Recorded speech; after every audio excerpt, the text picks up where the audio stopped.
நான் வழக்கம் போல் ஒரு நாள் நடைப்பயிற்சி பண்ணிகிட்டு இருந்தேன். அப்போ எனக்கு முன்னாடி 2 பேர் நடைப்பயிற்சி பண்ணிகிட்டு இருந்தாங்க.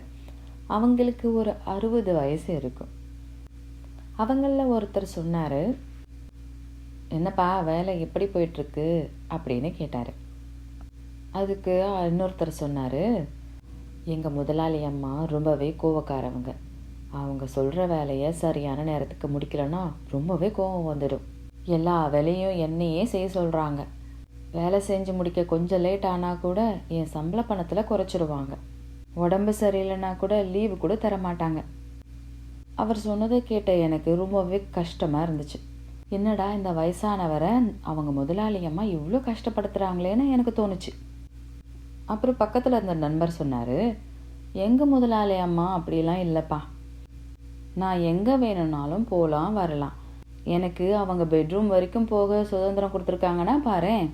எனக்கு ஒரே ஒரு வேலை தான், மிஷினில் போடணும், இப்போ எடுத்து காய போடணும், மடித்து வைக்கணும், அடுக்கி வைக்கணும். இதுதான்ப்பா என்னோடய வேலை.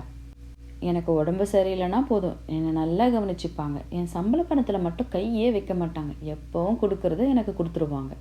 பின்னாடி இருந்து கேட்டுக்கிட்டு இருந்த எனக்கு அப்போ தான் தெரிஞ்சிச்சு, அவங்க 2 பேரும் பேசிக்கிட்டு இருக்கிறது அவங்க மனைவிகளை பற்றி பேசிகிட்டு இருக்காங்கன்னு.